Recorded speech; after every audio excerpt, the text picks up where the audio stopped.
গল্প বলি এসো। এসেছো? আজ শোনাবো সুচিত্রা ভট্টাচার্যের একটি ছোট গল্প। নাম দুই নারী। তাহলে শুরু করি। প্রথমটা দেখে চিনতে পারেনি অতসী। পারার কথাও নয়। ২০ বছর আগে সে মুখ একবারই দেখেছিল মাত্র। যে মুখের একটাই শুধু ছবি লুকানো আছে তার কাছে। সেই মুখ চিরকালের মতো হৃদয়ে গেঁথে থাকলেও এই মুখের সঙ্গে সে মুখের মিল পাওয়া কঠিন। হঠাৎ দেখে মনে হয় ভর দুপুরে কোনো গরিব দুঃখী সাহায্যের জন্য এসেছে বুঝি। প্রায়ই যেমন আসে। সেই রকমই জীর্ণ শীর্ণ চেহারা, চোখের তলায় ঘন কালো ছোপ, ভাঙা লম্বাটে মুখ, গায়ের চামড়া খসখসে, কণ্ঠার হাড় দুটো বিকট রকম উঁচু হয়ে আছে, মাথা ভরা রুক্ষ চুল এলোমেলো, খয়াটে শরীর ঘিরে জড়ানো হলুদ পাড় সাদা তাঁতের শাড়িটার দশাও দিনহীন। তবু সবকিছু সত্ত্বেও মহিলার মুখে চোখে এক ধরনের আভিজাত্য আছে। বোঝা যায় অবস্থার ফেরেই দরজায় দরজায় ঘুরতে হচ্ছে মহিলাকে। অতসী জিজ্ঞাসা করল, কি চাই? ক্লান্ত মুখে শুকনো হাসি ফুটল। আমাকে চিনতে পারছেন? অতসী থতমত খেল সামান্য। না, মানে ঠিক কে বলুন তো? আমি তন্দ্রা। তন্দ্রা? তন্দ্রা, ছোট্ট এক ফোঁটা নাম, দুটো মাত্র শব্দ। তবু এখনো, এতদিন পরও কি তীব্র বিষ তাতে। অতসী নতুন করে সেই বিষ ছোবল খেল যেন। প্রায় সঙ্গে সঙ্গে ছিটকে সরে গেছে কয়েক পা। আশ্চর্য! এতক্ষণ কেন চিনতে পারেনি? সেই তো, হ্যাঁ, সেই। ওই তো সেই নীলচে চোখ। নীলচে নয়, কটা। ওই তো দিগন্তের আকাশের মতো সেই নতমুখী দৃষ্টি, ছলনা মাখা। ওই তো অতসীর সব অহংকারকে পিষে দেওয়া পাতলা টেপা ঠোঁট। ঠোঁটের কোণে ছোট্ট বাদামি তিল, সবই রয়েছে। অতসীর গলা আপনা আপনি কঠোর হয়ে গেল। তুমি? তুমি কি জন্য এখানে এসেছো? তন্দ্রা ঢোক গিলল। শুকনো হাসিটা ঠোঁটে লেগেই আছে। আপনার কাছে একটু দরকারি এসেছিলাম। তোমার সাহস তো কম নয়। তন্দ্রার গলায় তবু কাতর অনুনয়। একটু যদি সময় দেন। আমার সময় নেই, তুমি এখন আসতে পারো। অতসী মুখের ওপর দরজাটা বন্ধ করে দিয়েছিল প্রায়। আচমকা তন্দ্রা ভোল পাল্টেছে। অতসীকে স্তম্ভিত করে দিয়ে আধবোজা পাল্লা দুটো চেপে ধরেছে শক্ত হাতে। আমি কিন্তু ফিরে যেতে আসিনি, আপনার সঙ্গে কথা বলতে এসেছি। আমি তোমার সঙ্গে একটি কথাও বলবো না। তাতে লাভ হবে না। তন্দ্রার গলার আওয়াজ অসম্ভব শান্ত, অথচ কি উদ্ধত। আজকে না শুনলে আমি আবার আসবো, বারবার আসবো। সেটা নিশ্চয়ই আপনি চাইবেন না। দরকার হলে আপনার ছেলের কাছেও যেতে পারি আমি। অতসীর এবার বাকরোধ হওয়ার পালা। তন্দ্রা কি অতসীকে ভয় দেখাতে এসেছে?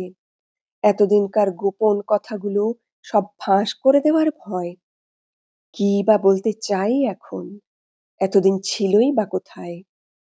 অতসীর বুকের ভিতরটা আচমকা হু হু করে উঠল। অনেক কষ্টে সংযত করল নিজেকে। গলার কঠিন ভাবটাকে তবু কাটানো গেল না। তুমি কি ব্ল্যাকমেল করতে এসেছো আমাকে? তন্দ্রার মরিয়া ভাব যেমন দুম করে এসেছিল, তেমনি দুম করে মিলিয়ে গেছে।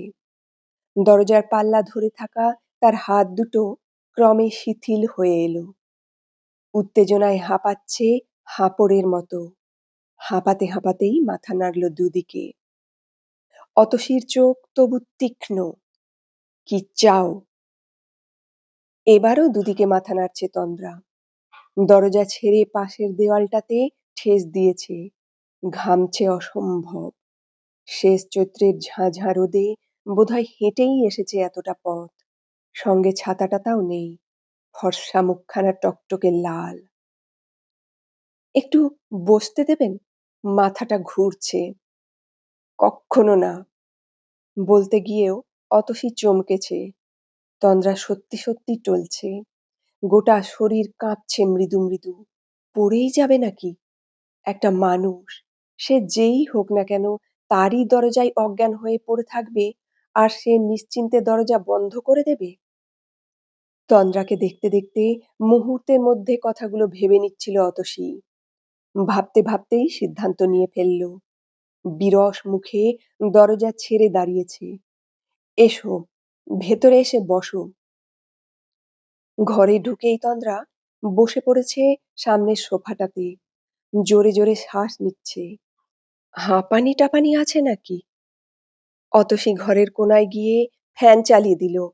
সুইচ বোর্ডের সামনে থেকেই জিজ্ঞাসা করলো, জল খাবে? তন্দ্রা খুব আস্তে আস্তে মাথা নাড়ল। বাইরের ঘর থেকে ভিতরে ঢুকে অতসী আবারও দ্রুত চিন্তা করে নিচ্ছিল, একটু পরেই খুকুরা এসে পড়তে পারে। খুকু আর তার শাশুড়ি, ওদের সঙ্গে বিকেলে আজ বাবলার জন্য সম্বন্ধটা পাকা করতে যাওয়ার কথা।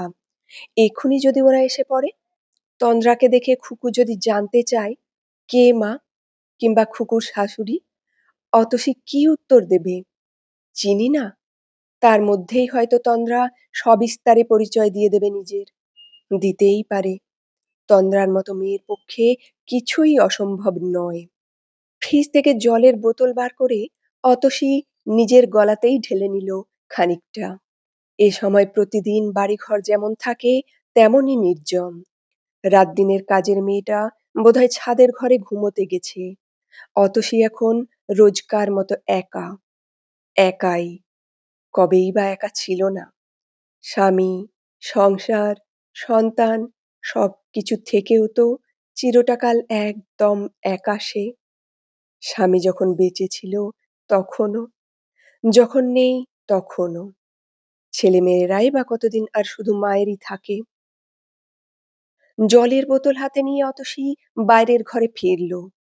লম্বা সোফায় শরীর ছড়িয়ে চোখ বুজে পড়ে আছে তন্দ্রা। রোগা শরীরটা গুটিয়ে কেমন ছোট হয়ে গেছে। এখনো কাঁপছে থির থির করে। অতসীর নজরে পড়ল তন্দ্রার চুলগুলো প্রায় সব পেকে গেছে। মুখে দাগ পড়েছে বয়সের। ক্ষণিকের জন্য অতসী স্থির। কত বয়স হলো তন্দ্রার? অতসীর থেকে বেশ ছোট। কম করেও বছর ৫-এর তো বটেই। খুব বেশি হলেও তন্দ্রা এখন ৪৪ কি ৪৫। এর মধ্যেই এত বুড়িয়ে গেল কি করে? কিসের অভাব? টাকা পয়সার, না সঞ্জয়ের? অতসী বুঝতে পারছিল না। পারছিল না বলেই আরো রাগ বাড়ছিল তার। সঞ্জয়ের অভাবে কেন হবে? সঞ্জয়ের অভাবে যদি কারুর ক্ষয়ে যাওয়ার কথা থাকে, সেটা তো অতসীরই। অথচ অতসী এই ৫০-এও দিব্যি সুস্থ সবল। তাকে দেখে কেউ বলবে না তার মেয়ের বিয়ে হয়ে গেছে। ছেলের বিয়েও হব হব। অতসী টেবিলে জলের বোতলটা রেখে আলতো ধাক্কা দিল তন্দ্রাকে। কি হলো তোমার? তন্দ্রা চোখ খুলল না। দাঁত দিয়ে নিচের ঠোঁট সজোরে চেপে ধরে আছে। শুনছ? জল এনেছি। তন্দ্রা তবুও নিশ্চল। অতসীর অস্বস্তি বাড়ছিল। হঠাৎ করে এ আপদ কেন চেপে বসছে ঘাড়ে? তন্দ্রাকে মোটামুটি ভুলেই গেছিল সে। মোটামুটি কেন, পুরোপুরি। সঞ্জয় যতদিন বেঁচে ছিল, সঞ্জয়ের সঙ্গে এই মহিলাও মিশেছিল অতসীর প্রতিটি রক্তবিন্দুর সঙ্গে। প্রতি মুহূর্তে বিপন্ন করে তুলত অতসীর অস্তিত্বকে। কি তীব্র অপমান আর যন্ত্রণায় যে কেটেছে তখনকার দিনগুলো! সংশয়ের কাঁটা সর্বক্ষণ বুকে বিঁধে থাকত। এই বুঝি আজও সঞ্জয় ফিরল না রাতে? এই বুঝি ট্যুরে যাওয়ার নাম করে ফুর্তি করতে গেল তন্দ্রাকে নিয়ে? তখনকার প্রতিটি দিনের কথা, প্রতিটি রাতের কথা আমৃত্যু রয়ে যাবে অতসীর বুকের গভীরে। শেষের দিকে সঞ্জয় বলতো, এখনো তুমি একটা কথা নিয়ে ঘ্যান ঘ্যান করো কেন বলো তো? তুমি যা চাও আমি তো সব দিয়েছি তোমাকে। গাড়ি, বাড়ি, স্বাচ্ছন্দ্য, আরাম। এখনো আমায় তুমি একটু শান্তিতে থাকতে দেবে না? অতসী ঝাঁঝিয়ে উঠত। এটাকে তুমি ওই একটা কথা বলছো? চাই না আমার গাড়ি, বাড়ি, চাই না সুখ, আরাম। আমি আমার সারাটা জীবন আমার ছেলে, মেয়ে সব, সবাইকে ছারখার করে দিয়েছো তোমরা। তুমি আর ওই রাক্ষসী। ওফ! সঞ্জয় চিৎকার করে উঠত। কি চাও তুমি খুলে বলো তো? তুমি কি চাও আমি এ বাড়ি ছেড়ে চলে যাই? সারা জীবনের মতো? অতসীও চেঁচাতো, তাই যাও। দিনের পর দিন এই মানসিক অত্যাচার আমি আর সহ্য করতে পারছি না। অতসীর হৃৎপিণ্ড ধক ধক করে উঠল। তাই কি অত তাড়াতাড়ি চলে গেল সঞ্জয়? মাত্র ৫০-এ পা দিতে না দিতেই। অফিস থেকেই কর্মচারীরা সঞ্জয়ের ঠান্ডা শরীরটাকে বাড়িতে পৌঁছে দিয়েছিল। নিজের অফিস ঘরে বসে কাজ করতে করতে বুকে ব্যথা বলে অজ্ঞান হয়ে যায় সঞ্জয়। সেখানেই সব শেষ। স্বামীর নিথর দেহটার দিকে তাকিয়ে বুক ফেটে কান্না আসতে চাইলেও কিছুতেই কাঁদতে পারেনি অতসী। ১৫ বছরের জমাট অভিমান তার সমস্ত জাগতিক অনুভূতিগুলোকে দুমড়ে মুচড়ে শেষ করে দিয়েছিল। বাবলাটা সবে ইঞ্জিনিয়ারিং পাস করেছে তখন। খুকু হায়ার সেকেন্ডারি দেবে। বাবলা ঠিকমতো বাবার ব্যবসা দেখতে পারবে কিনা, খুকুটাকে আরো বড় করতে হবে, এইসব ভাবনা চিন্তায় তন্দ্রা কখন ম্লান হয়ে গেছে অতসীর জীবন থেকে। হয়তোবা সঞ্জয়ও। ভাবতে গিয়ে সঞ্জয়ের মৃত্যুর ৫ বছর পর আজ কেন চোখে জল আসছে অতসীর। সঞ্জয়ের জন্য মন কেমন করছে। সঞ্জয় যেমনই হোক, যেভাবে থাকুক, তবু ছিল তো অতসীর কাছেই। কেন অত তাড়াতাড়ি চলে গেল? কে দায়ী তার অকাল মৃত্যুর জন্য? অতসী নাকি ওই মহিলাই? ওর জন্যই তো সঞ্জয়। অতসী আঁজলা ভরে ঠান্ডা জল নিয়ে ছুঁড়ে মারল তন্দ্রার মুখে চোখে। জলের ছোঁয়া পেয়ে তন্দ্রা নড়েচড়ে উঠেছে, চোখ মেলল। ঘোলাটে নীল চোখে অতসীর দিকে ফ্যাল ফ্যাল তাকিয়ে রইল কিছুক্ষণ। ধীরে ধীরে চোখে ভাষা আসছে। অতসী জলের বোতল এগিয়ে দিল তার দিকে। মনে মনে বলল, অনেক নাটক হয়েছে, জল খাও, খেয়ে বিদেয় হও। তন্দ্রা উঠে বসে পুরো বোতল জল ঢেলে নিল গলায়। আঁচল তুলে ঘাড় গলা মুছল। নিঃশ্বাসের কষ্ট এখনো অল্প অল্প রয়েছে, বোঝা যায়। অতসীর এক বিন্দুও মায়া এলো না মনে। তীক্ষ্ণ গলায় প্রশ্ন করল, শরীর ঠিক হয়েছে? তন্দ্রা যেন বহু কষ্টে বসতে পারছে। থেমে থেমে দুর্বল স্বরে বলল, শরীরটা একদম ভালো নেই। কথায় কথায় মাথা ঘুরে, বুক ধড়ফড়। ডাক্তার বলছে শরীরে নাকি রক্ত নেই, বিশ্রী অ্যানিমিয়া। অতসীর একটুও শুনতে ইচ্ছে করছিল না। জলের বোতলটা সামনে থেকে সরিয়ে শোকেসের মাথায় রেখে দিতে দিতে বলল, মিনিট ৫ বিশ্রাম তো হয়ে গেল, আরো দরকার? তন্দ্রা এই চকিত নিষ্ঠুরতায় থমকেছে। মলিন মুখে তাকিয়ে রয়েছে অতসীর দিকে। কি দেখছো? আপনাকে বোধহয় অসুবিধায় ফেললাম। তা ফেলেছ। অতসী স্পষ্ট উত্তর দিল, এখনই আমার মেয়ে আর মেয়ের শাশুড়ি এসে পড়বে। তুমি যদি এখন চলে যাও। তন্দ্রা ওঠার নামও করল না। নির্জীব চোখ দুটো তার স্থির হয়ে আছে। আপনার কাছে বড় বিপদে পড়ে এসেছিলাম, খুব কষ্টে দিন কাটছে। প্রথম বাক্যটা অতসীই উচ্চারণ করেছিল না একদিন? মান অপমান শিকেই তুলে লজ্জার মাথা খেয়ে এই মহিলার কাছেই বাধ্য হয়েছিল ছুটে যেতে। সেদিনও এই রকমই নীলচে চোখ উদাস তন্দ্রার। অতসী বলেছিল, বড় বিপদে পড়ে আমি তোমার কাছে এসেছি। তুমিই একমাত্র পারো সঞ্জয়কে আবার আমাদের কাছে ফিরিয়ে দিতে। কথা দাও, আজ থেকে আর কোনো সম্পর্ক রাখবে না সঞ্জয়ের সঙ্গে। তন্দ্রা কথা দেয়নি। ভাসা দুচোখ ফিরিয়ে রেখেছিল অন্যদিকে। অতসী তখন মরিয়া। সবকিছু তখন যে ভেসে যেতে বসেছে। সুখ, শান্তি, স্বামী, সংসার, ছেলেমেয়ে, স্বপ্ন, প্রেম, সব, সবকিছু। দেখো, তোমার এখনো বয়স আছে। তুমি দেখতেও সুন্দরী। ইচ্ছে করলে এখনো একটা ভালো ছেলে দেখে বিয়ে করতে পারো। কেন মিছিমিছি একজন বিবাহিত লোকের জন্য নিজের জীবন নষ্ট করছো তুমি? তন্দ্রা কেঁদে ফেলেছিল হু হু করে। সে কি ভয়ানক বাঁধ ভাঙা কান্না! কাঁদতে কাঁদতে শুধু বলেছিল, সে আর হয় না, আর হয় না। কেন হয় না? আমি বলতে পারবো না, আপনি তাকেই জিজ্ঞাসা করবেন। অতসী ঘুরে গিয়ে তন্দ্রার মুখোমুখি সোফাটায় বসল। তন্দ্রাও নিজেকে গুছিয়ে নিয়েছে। আমি জানি আপনি আমাকে কখনো ক্ষমা করতে পারবেন না। বিশ্বাস করুন, আমি তাকে অনেকবার বুঝিয়েছি। অতসী খড় চোখে তাকালো। পুরনো কথা থাক, কি বলতে এসেছো তাড়াতাড়ি বলে ফেলো, আমার সময় নেই। তন্দ্রার গলা ডুবে এলো। মেয়েটার বিয়ে ঠিক করেছি। অতসীর মুখ ফসকে বেরিয়ে গেল, কার মেয়ে? তন্দ্রা চোখ সরিয়ে নিল অতসীর চোখ থেকে। আমার মেয়ে। ও, ভালো তো। কত বড় হয়েছে সে? বলতে বলতে অতসী নিজেই মনে মনে হিসেব করে নিচ্ছিল। 15 আর 5, 20। নাহ, তার একটু কমই। বছর 19 হয়েছে এখন।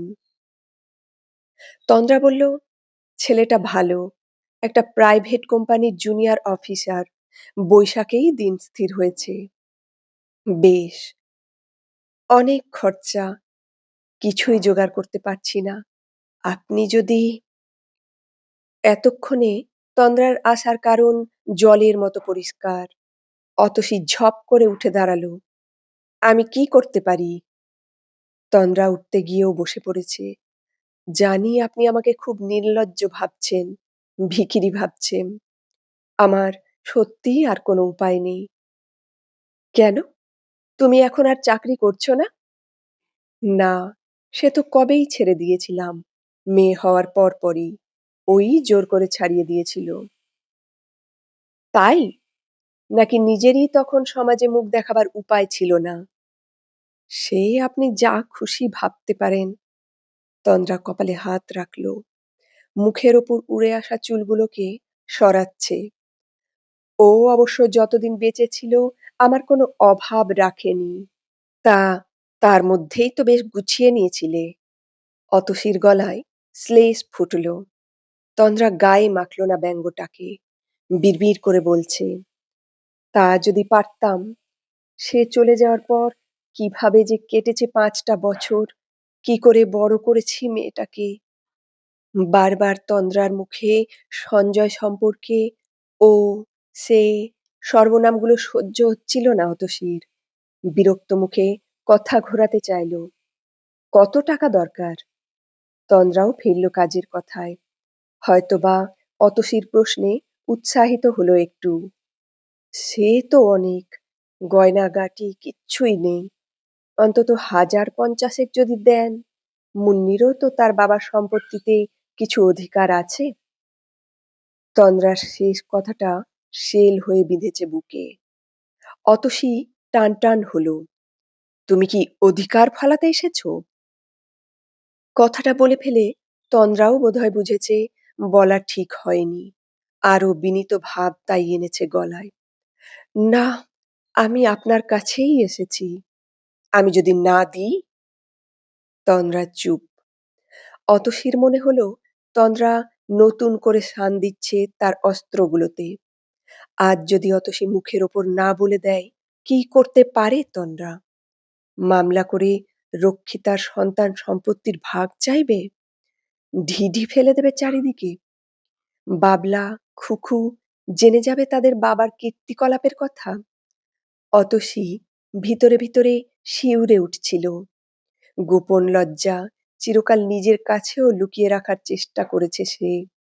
১৫ বছর ধরে যা কিছু কান্না, যত রাগারাগি, মান, অভিমান সবই ছিল শুধু সঞ্জয়ের সঙ্গেই। বাইরের কেউ যদি কোথাও থেকে জেনে থাকে তো জেনেছে। অতসী কারুর কাছেই নালিশ নিয়ে ছোটেনি। আত্মীয়-স্বজনের কাছে যায়নি। বন্ধু-বান্ধবদের কাছে না। বাবলা, খুকুকে পর্যন্ত জানতে দেয়নি কিছুই। ওরা শুধু সর্বসময় বাবা-মার ঝগড়াঝাঁটি দেখেছে। ঝগড়ার কারণ জানেনি। অতসীও চায়নি বাবলা, খুকু কখনো অশ্রদ্ধার চোখে দেখুক তাদের বাবাকে। আজ যদি তন্দ্রা অবশ্য সে ধরনের প্রসঙ্গ আনল না।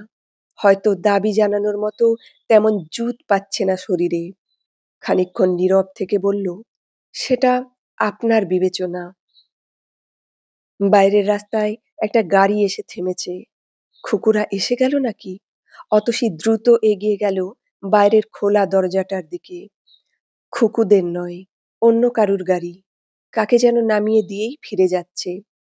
ধু ধু রোদ্দুরে গাড়িটা মিলিয়ে যাওয়ার পরও অতসী তাকিয়ে রইল প্রখর রোদের দিকে। সূর্যের প্রচণ্ড উত্তাপে চৈত্রের দুপুর বড় তপ্ত এখন। এই সময়েই যখন তখন কালবৈশাখী আসে। হঠাৎ হঠাৎ অন্ধকার হয়ে যায় ১০ দিক। ঝড় এসে ওলটপালট করে দেয় পৃথিবীটাকে। অতসী অস্থির পায়ে ফিরল তন্দ্রার কাছে। তোমাকে একটা কথা জিজ্ঞেস করব? বলুন, তুমি কি শুধুই আমার বিচার বিবেচনা জানতে এসেছো, নাকি আইনের হুমকি দিতে এসেছো? বেশ কিছুক্ষণ ঠান্ডা ছায়ায় বসে অনেকটা ধাতস্থ হয়েছে তন্দ্রা। অনেকক্ষণ পর হাসলো আলগা ভাবে। আলগা, কিন্তু ধারালো খুব। চেহারা ভেঙে গেলেও হাসির ভঙ্গিটা তার এখনো আগের মতোই। হাসি বা কান্নার চেহারা বোধহয় বদলায় না কখনোই। সব বয়সে, সর্ব অবস্থায় হাসি কান্নার রূপ একই রকম। তন্দ্রার হাসিমাখা যে ছবিটা অতসীর কাছে এখনো আছে, সেই হাসির সঙ্গে এ হাসির তেমন তফাত নেই। ছবিটাকে আচমকাই একদিন সঞ্জয়ের জামার পকেটে আবিষ্কার করেছিল অতসী। মনে একটু খটকা লাগলেও তখনও সন্দেহকে পাত্তা দেয়নি তেমন ভাবে। ১০ বছরের বিবাহিত জীবন একদিনের ঝড়েই ওভাবে তছনছ হয়ে যাবে কে জানতো? খুকুটা তখনও স্কুলে যাওয়াই শুরু করেনি। বাবলা ৭ কি ৮। সঞ্জয় অফিস থেকে ফিরতে সোজা মনেই অতসী তাকে প্রশ্ন করেছিল, এই ছবিটা কার গো? সঙ্গে সঙ্গে সঞ্জয় চমকে উঠেছে। তুমি ও ছবি কোথায় পেলে? সেই মুহূর্তে সঞ্জয়ের মুখ চোখে, সঞ্জয়ের স্বরে এমন কিছু ছিল যাতে অতসীও চমকেছে। চকিতে ছবিটাকে লুকিয়ে ফেলেছে পিছনে। তোমার শার্টের পকেটে ছিল। সঞ্জয়ের ভুরু জড়ো। তুমি আমার জামা প্যান্ট ঘাঁটো নাকি আজকাল? অতসী হতবাক। ঘাঁটতে যাব কেন? কাচার জন্য বার করেছিলাম। ছবিটা আমায় দাও। আগে বলো কে মেয়েটা? আমাদের অফিসে কাজে ঢুকেছে। তার ছবি তোমার পকেটে এলো কি করে? আমাকে কি তুমি জেরা করছো? না, জানতে চাইছি।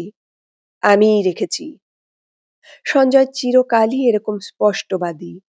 নিজের গোপন অপরাধগুলোকেও চিরদিন স্পষ্ট ভাষায় জানিয়ে দিতে কখনো দ্বিধা করেনি। আজকাল মাঝে মাঝে অতসীর মনে হয়, অত সত্যবাদী সঞ্জয় না হলেও পারত। অতসী বহু যন্ত্রণা থেকে মুক্ত থাকতে পারত তাহলে। জীবনে বোধহয় কিছু কিছু নিষ্ঠুর সত্য অজানা রয়ে যাওয়াই ভালো। অতসী সোজাসুজি তাকালো তন্দ্রার দিকে। খুকুরা এসে পড়ার আগে তন্দ্রার সঙ্গে একটা বোঝাপড়া করতে চাই। তুমি কিন্তু আমার প্রশ্নের জবাব দিলে না। তন্দ্রার হাসি মুছল। কি বলি বলুন তো? যা সত্যি তাই বলবে। সত্যিকে কি মেনে নিতে পারবেন আপনি? কি বলতে চাও খোলাখুলি বলো। আড়ষ্টভাবে সোফায় হেলান দিল তন্দ্রা। মুখ উঁচু করে কয়েক সেকেন্ড পাখার বাতাস টানল বুকে। যদি বলি, আপনার কাছ থেকে আমি দুটোই চাই, বিবেচনা আর আইনের বিচার, দুটোই। কি হিসেবে? হিসেব বুঝি না, যা মনে এলো বললাম। হয়তো আপনি যেমন বাবলা খুকুর মা, আমিও তেমনি মুন্নির মা, সেই হিসেবেই। অতসী ধৈর্য হারালো, বেশ জোরেই বলে উঠেছে, না, বাবলা খুকুর নাম তুমি মুন্নির সঙ্গে উচ্চারণ করবে না। বাবলা খুকু আর মুন্নি এক নয়। তন্দ্রা একটু উত্তেজিত হলো না। দেখলেন তো, আপনি সত্যিটাকে মেনে নিতে পারলেন না। বলতে বলতে চোখ বুজেছে, আপন মনে বলে চলেছে, অনেক ঘটনা থাকে যা মানুষ না চাইলেও ঘটে যায়, কিংবা ভুল করেও হয়ে যায় অনেক কিছু। কখনো কখনো পরিস্থিতির ওপর কারুর কোনো হাত থাকে না। বলতে বলতে আরো গলা নামিয়েছে, একদিন আপনাকে বলেছিলাম আমার উপায় ছিল না। সত্যি তো উপায় ছিল না। মাটি কি ইচ্ছে করলেই তার ফসল উপড়ে ফেলে দিতে পারে? আপনি কি পারতেন? আপনিও তো বাবলা খুকুর মুখের দিকে তাকিয়ে। আমার কথা এখানে আসে না। অতসী তর্ক করে উঠল, আমি সঞ্জয়ের স্ত্রী ছিলাম, আমার একটা সামাজিক পরিচয় ছিল। হ্যাঁ, ওইটুকুনি যা তফাৎ ছিল আপনার সঙ্গে আমার। কথা নয়, কথার ভিতর দিয়ে আস্তে আস্তে যেন ঘোরে ডুবে যাচ্ছে তন্দ্রা। আপনাকে ছেড়ে সে আমার কাছে চলে আসেনি, আমাকে ছেড়েও আপনার কাছে ফেরেনি। কেন ফেরেনি কখনো ভেবে দেখেছেন কি? কেন আপনার পাশে শুয়েও সে আমার কথা ভেবেছে? আমাকে ছেড়ে চলে গেছে আপনার বিছানায়। অতসী থমকেছে এতক্ষণে। এ কি হেঁয়ালি তন্দ্রার! তন্দ্রা থামছে না, যেন নিজের কাছে প্রশ্ন করে নিজেই উত্তর দিয়ে চলেছে। কারণ তার চোখে আমি, আপনি সমান ছিলাম। আমি না হয়ে অন্য কেউও হতে পারত, কিংবা আপনি না হয়ে আর কেউ। একটুখানি সামাজিক চিহ্ন ছাড়া আপনার আমার আলাদা পরিচয় আছে কি? তন্দ্রার কথাগুলো ভেসে যাচ্ছে, ভাসতে ভাসতে ছড়িয়ে গেল গোটা ঘরে। আপনি না হয়ে অন্য কেউ তো হতে পারত, আমি না হয়ে আর কেউ। ঠিক, ঠিকই তো। অতসী নিজেও জানে না কখন অন্যমনস্কভাবে সোফা ছেড়ে উঠে দাঁড়িয়েছে সে, কখন চলে গেছে খোলা জানালার ধারে। অতসী কে ছিল সঞ্জয়ের? তন্দ্রাই বা কে? এক অর্থে দুজনেই তো পৃথক পৃথক দুটো পরগাছা মাত্র। সঞ্জয়েরই অর্থে লালিত, সঞ্জয়েরই তৃষ্ণায় জারিত।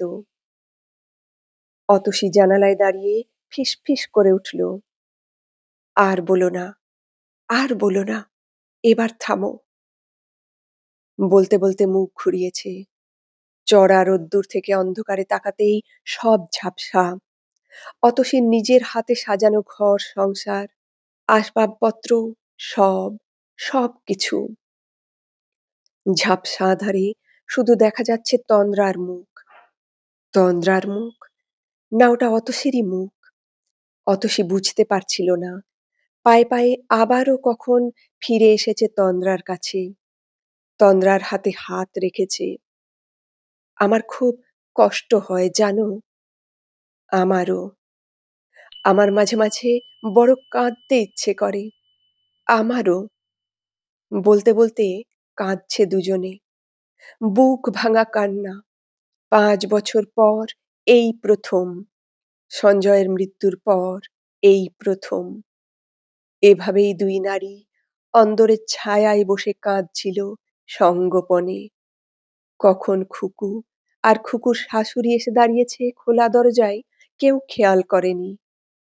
কখন যে দুপুর গড়িয়ে গেছে তাও খেয়াল করেনি কেউ।